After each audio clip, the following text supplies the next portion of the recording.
يا أيها الذين آمنوا إذا قمتم إلى الصلاة فاغسلوا وجوهكم وأيديكم إلى المرافق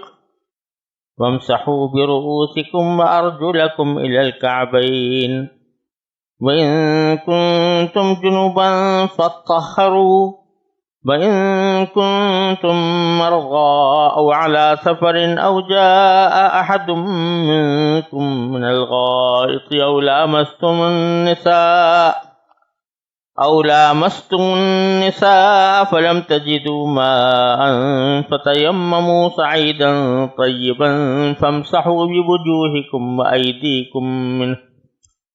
ما يريد الله ليجعل عليكم من حرج ولكن يريد ليطهركم وليتم نعمته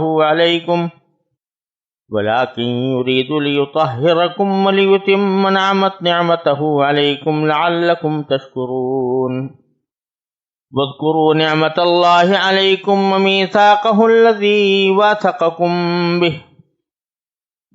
نعمة الله عليكم وميثاقه الذي واثقكم به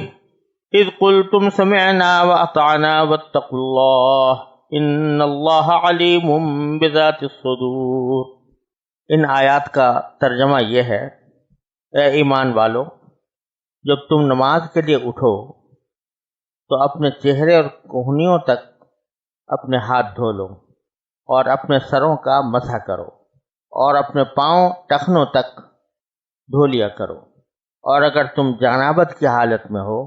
تو سارے جسم کو خوب اچھی طرح پاک کرو، اور اگر تم بیمار ہو یا سفر پر ہو یا تم میں سے کوئی قضاء حاجت کر کے آیا ہو یا تم نے عورتوں سے جسمانی ملاپ کیا ہو اور تمہیں پانی نہ ملے تو پاک مٹی سے تیمم کرو اور اپنے چہروں اور ہاتھوں کا اس سے مسح کر لو۔ اللہ تم پر کوئی تنگی مسلط کرنا نہیں چاہتا، لیکن یہ چاہتا ہے کہ تم کو پاک صاف کرے، اور یہ کہ تم پر اپنی نعمت تمام کر دے تاکہ تم شکر گزار بنو۔ اللہ نے تم پر جو انعام فرمایا ہے اسے اور اس عہد کو یاد رکھو جو اس نے تم سے لیا تھا جب تم نے کہا تھا کہ ہم نے اللہ کے احکام کو اچھی طرح سن لیا ہے اور اطاعت قبول کر لیا، اور اللہ سے ڈرتے رہو۔ اللہ یقیناً سینوں کے بھید سے پوری طرح باخبر ہے۔ جیسا کہ شروع میں عرض کیا گیا تھا کہ سورہ مائدہ میں اللہ تعالیٰ نے معاہدات کی پابندی پر زور دیا ہے، اور اسی کے حکم سے اس صورت کا آغاز ہوا۔ اب جو مختلف معاہدے لوگوں سے کیے گئے ہیں وہ الگ، لیکن اللہ تبارک و تعالی سے جو معاہدہ ہے بحیثیت مومن کے کہ ہم آپ ہی کی اطاعت کریں گے، آپ کے سوا کسی اور کی نہیں کریں گے، تو اس میں اللہ تعالیٰ کے بہت سے احکام کی اطاعت شامل ہے۔ ان احکام کا ذکر چل رہا ہے جس میں پہلے جانوروں کا کون سا حصہ حلال ہے، کون سا جانور حلال ہے، کس طریقے سے ذبح کیا جائے تو حلال ہوگا، یہ ساری تفصیلات پچھلی آیات میں آئی ہیں۔ وہ تو یہ جو جانور کو ذبح کیا جاتا ہے اس کو بھی شرعی اصطلاح میں زکوٰۃ کہتے ہیں، زکوٰۃ شرعیہ، جس کے لفظی معنی ہوتے ہیں پاک کرنا۔ تو جانوروں کو ذبح کر کے پاک کیا جاتا ہے، یعنی پاک کرنے کے معنی یہ کہ اب ان کا گوشت نہ صرف یہ کہ پاک ہو جاتا ہے بلکہ حلال ہوتا ہے۔ تو یہ ایک باطنی قسم کی طہارت کا ذکر تھا۔ تو اللہ تبارک و تعالیٰ نے پھر آگے ظاہری طہارت کے جو احکام اللہ تعالیٰ نے عطا فرمائے ہیں ان کی تفصیل یہاں پر اس آیات میں بیان فرمائی۔ چنانچہ اس میں وضو کے فرائض بیان کیے گئے کہ وضو میں کتنی چیزیں فرض ہیں۔ شروع یہاں سے ہوا ہے کہ ایمان والو اذا قمتم الی الصلاۃ، جب تم نماز کے لیے کھڑے ہو، نماز کے لیے اٹھو۔ اب یہاں پر نماز کے لیے کھڑے ہونے سے مراد یہ ہے کہ نماز کا ارادہ کیا، لیکن ایسی حالت ہے کہ آدمی کو وضو نہیں ہے، تو اس وقت میں یہ حکم دیا جا رہا ہے اگر وضو پہلے سے موجود ہے تو بے شک بغیر نئے وضو کے بھی نماز ہو سکتی ہے، لیکن پھر بھی بہتر یہ ہے کہ دوسرا وضو کر لیا جائے۔ تو اس لیے فرمایا کہ جب نماز کے لیے کھڑے ہو تو اپنے چہروں کو دھو اور اپنے ہاتھوں کو دھو کوہنیوں تک، اور اپنے سروں کا مسح کرو، وَأَرْجُلَكُمْ، اور اپنے پاؤں کو بھی دھو کعبین تک یعنی ٹخنوں تک۔ تو فرمایا جا رہا ہے کہ یہ عمل یعنی وضو کا عمل جس کے 4 فرائض قرآن کریم میں بیان فرمائے ہیں، اور یہی 4 چیزیں فرض ہیں جن کے بغیر وضو نہیں ہوتا۔ ان پر کچھ اور چیزیں ہیں جن پر نبی کریم صلی اللہ علیہ وسلم کا عمل رہا ہے، وہ سنت ہیں، جیسے شروع میں ہاتھ دھونا اور بسم اللہ پڑھنا اور کلی کرنا، ناک میں پانی ڈالنا، انگلیوں کا خلال کرنا وغیرہ۔ یہ مستحب ہیں لیکن فرض نہیں ہے۔ قرآن کریم نے یہاں پر صرف فرائض پر اکتفا فرمایا ہے کہ جب نماز کے لیے کھڑے ہو تو یہ کام کر لیا کرو۔ اور جیسے میں نے عرض کیا کہ یہ جو حکم ہے کہ اپنے چہروں کو دھو اور اپنے ہاتھوں کو دھو اور اپنے سروں پر مسح کرو اور پاؤں کو دھو، یہ حکم اس صورت میں تو واجب ہے عمل کرنا اس کے اوپر جب آدمی پہلے سے بے وضو ہو، لیکن اگر پہلے سے وضو ہے اور پیچھے کوئی عبادت اس سے کر چکا ہے، اب وضو باقی ہے، تو اس صورت میں بھی بہتر ہے کہ دوسرا وضو نیا تازہ کر لے، اگرچہ بغیر نئے وضو کے بھی نماز ہو جائے گی۔ پھر آگے فرمایا کہ وَإِن كُنتُمْ جُنُوبًا فَطَّهَّرُوا، اگر تم جنابت کی حالت میں ہو تو خوب اچھی طرح پاکی حاصل کرو۔ لفظی معنی یہ ہے فَطَّهَّرُوا، یہاں یہی الفاظ استعمال ہوئے ہیں کہ خوب اچھی طرح پاکی اختیار کرو، لیکن قرآن کریم میں دوسری جگہ سورہ نساء میں یہاں پر جو الفاظ ہیں کہ وَلَا جُنُوبًا إِلَّا عَابِرِي سَبِيلٍ حَتَّى تَغْتَسِلُوا، وہاں خوب اچھی طرح پاکی اختیار کرنے کا خاص طریقہ بتا دیا گیا ہے کہ غسل کرنا۔ تو جنابت کی حالت میں اگر ہو تو آدمی جب تک غسل نہ کرے اس وقت تک اس کو نماز نہیں پڑھنی ہوتی۔ البتہ یہ ہوتا تھا خاص طور سے حجاز وغیرہ کے علاقوں میں کہ جب سفر کرتے تھے ایک جگہ سے دوسری جگہ تو اس میں بہت سی جگہیں ایسی آتی تھیں جہاں پر پانی نہیں ملتا تھا۔ حجاز میں پانی بہت کمیاب تھا، تو اس وجہ سے اللہ تعالیٰ نے وہ صورت بھی بیان کرنا مناسب سمجھی کہ وَإِن كُنتُم مَرْضَىٰ أَوْ عَلَىٰ سَفَرٍ، اگر تم بیمار ہو یا سفر کی حالت میں ہو، او جاء احد منکم من الغائط، یا کوئی شخص قضاء حاجت کر کے آیا ہو، او لامستم النساء، یا تم نے عورتوں سے جسمانی ملاپ کیا ہو اور پھر تم پانی نہ پاؤ، پانی نہ ملے، فتیمموا، تو تیمم کر لیا کرو، صعیداً طیباً، پاک مٹی سے۔ اور اس کا طریقہ بھی بتا دیا کہ فامسحوا بوجوہکم وایدیکم منہ، کہ اس کا طریقہ یہ ہے کہ مٹی کے ذریعے اپنے چہروں کو بھی مسح کرو اور اپنے ہاتھوں پر بھی۔ بین ہی یہی الفاظ سورہ نساء میں گزر چکے ہیں اور وہاں تیمم کا طریقہ بھی گزرا ہے۔ اب یہاں اللہ تبارک و تعالیٰ یہ فرماتے ہیں کہ ہم نے جو احکام تمہیں دیے ہیں اس میں تمہاری ضروریات کا پورا لحاظ رکھا گیا ہے۔ ما یرید اللہ لیجعل علیکم من حرج، اللہ تعالیٰ تم پر کوئی تنگی مسلط کرنا نہیں چاہتا، یعنی یہ نہیں چاہتا کہ تمہیں کوئی غیر معمولی پریشانی لاحق ہو۔ احکام جتنے بھی دیے گئے ہیں وہ ایسے ہیں کہ ان پر ایک آدمی معمولی توجہ سے ان پر عمل کرنا چاہے تو اس کو کوئی حقیقی دشواری پیش نہیں آتی۔ جیسے کہ ابھی دیکھا کہ وضو کے لیے اگر پانی موجود نہیں ہے تو یہ نہیں کہا گیا کہ بھئی کچھ بھی ہو اور کہیں نہ کہیں سے وضو کر کے لاؤ یا نماز قضا کرو، نماز نہیں پڑھ سکتے، بعد میں اکٹھی نمازیں پڑھنا، یہ سب تنگی کا موجب ہوتا. تو اللہ نے فرمایا کہ تمہارے لیے مٹی کو ہم نے طہارت کا ذریعہ بنا دیا. تو اللہ تعالیٰ فرماتے ہیں کہ ہم تمہارے اوپر کوئی تنگی مسلط کرنا نہیں چاہتے، لیکن ولیکن یرید لیطہرکم، لیکن اللہ تعالیٰ یہ چاہتے ہیں کہ تمہیں پاک صاف کریں.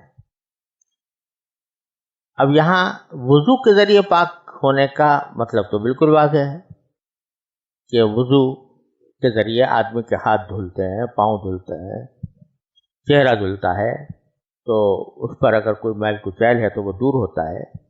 تو اس کا پاک ہونا تو اور صاف ہونا واضح ہے. لیکن تیمم کے ذریعے، مٹی کے ذریعے پاکی حاصل کرنا یہ تو بظاہر کے خلاف ہوتا ہے، کیونکہ مٹی جب آدمی اپنے چہرے پر ملے گا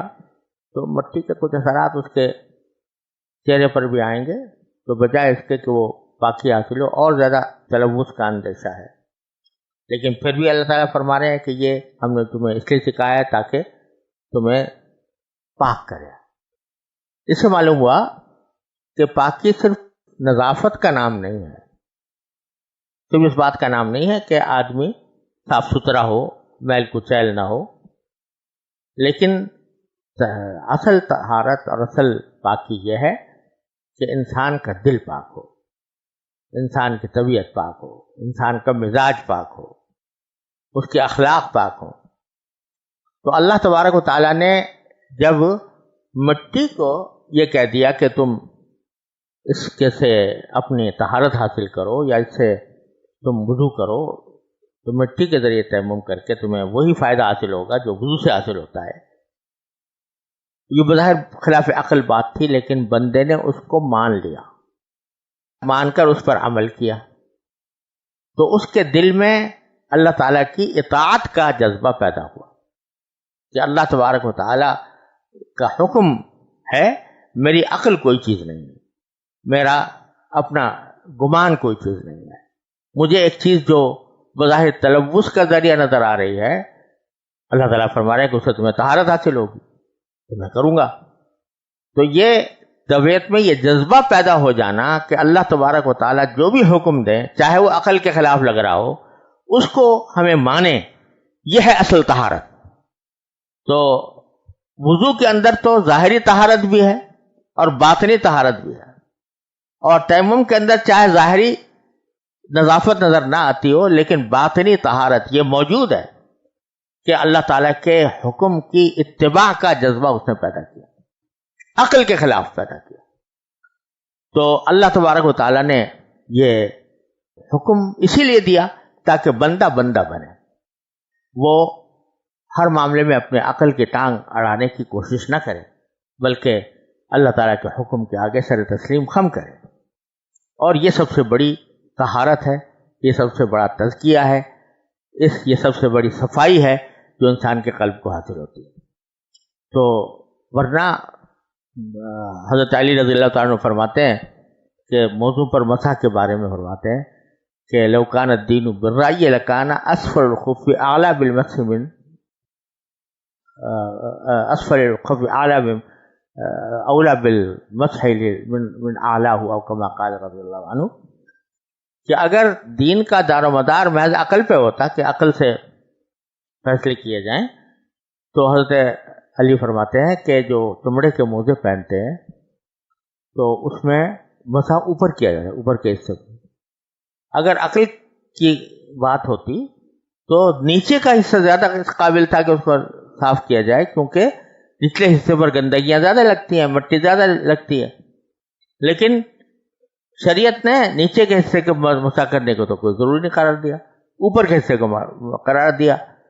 تو معلوم ہوا کہ دین کا دار و مدار اللہ تعالیٰ کی اطاعت پر ہے، اس میں اپنے انسان کی عقل کو کوئی دخل نہیں. تو یہی بات ہے کہ لاکن یرید لیطہرکم ویتم نعمتہ علیکم، اور تاکہ اللہ تعالیٰ اپنی نعمت کو تمام کر دے. نعمت کو تمام کر دے یعنی ایک طرف تو اللہ تبارک و تعالیٰ نے تمہارے لیے آسانیاں پیدا کی کہ وضو کے لیے پانی میسر نہ ہو یا پانی کا استعمال برداشت سے باہر ہو یا مضر ہو تو تمہارے لیے تیمم کی اجازت دے دی. یہ ایک بہت بڑی نعمت ہے کہ تمہیں ایک آسانی کا راستہ مل گیا. دوسرے، اس آسانی کے راستے میں بھی اللہ تبارک و تعالی نے وہی خصائص پیدا فرما دیے جو اصل وضو کے اندر تھے،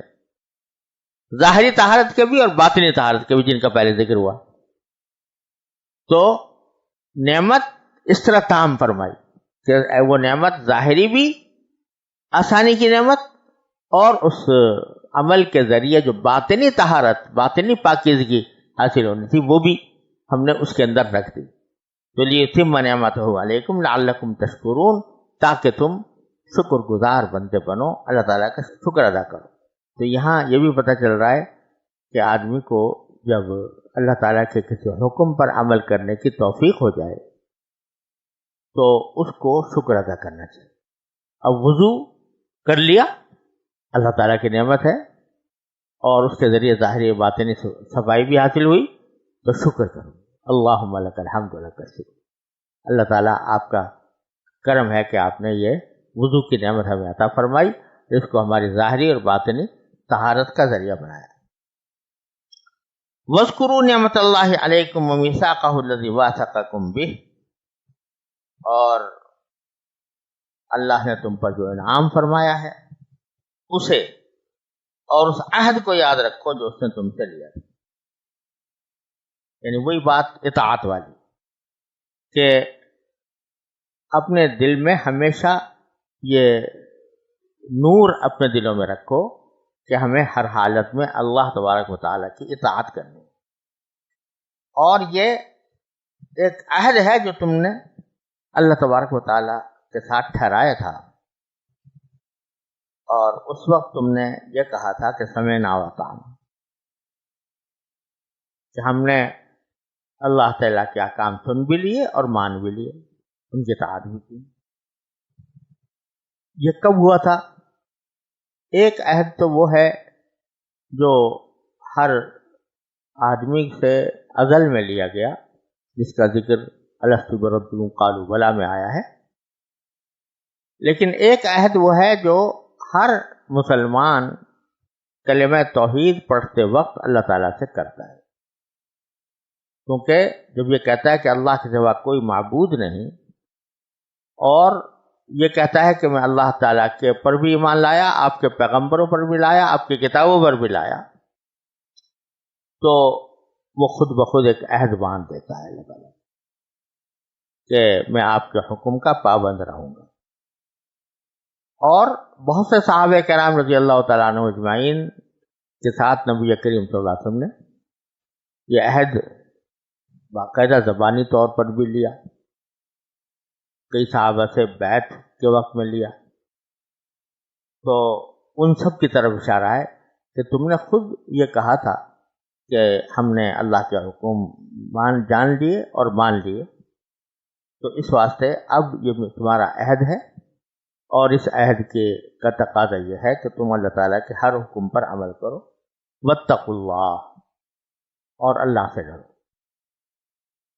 یہ احکام ہر حکم کے ساتھ تقریباً اللہ تعالیٰ تقویٰ کا ذکر اس لیے فرماتے ہیں کہ ان احکام پر صحیح عمل اس وقت تک نہیں ہو سکتا جب تک کہ آدمی کے دل میں اللہ تعالیٰ کا خوف نہ ہو. ان اللہ علیم بذات الصدور، بے شک اللہ تعالیٰ دلوں کی بات کو جاننے والا ہے، سینوں کے بھید سے پوری طرح باخبر ہے. لہذا اگر تمہارے دل میں کوئی گناہ کا جذبہ آتا ہے، گناہ کا خیال آتا ہے، کہ تم اللہ تعالیٰ کی نافرمانی کا کوئی بات سوچتے ہو، تو وہ بھی اللہ تعالیٰ کے علم میں ہوتی ہے. لہذا اپنے قول و فعل کو بھی، اپنی سوچ کو بھی اللہ تبارک و تعالیٰ کے تابع بنانے کی کوشش کرو.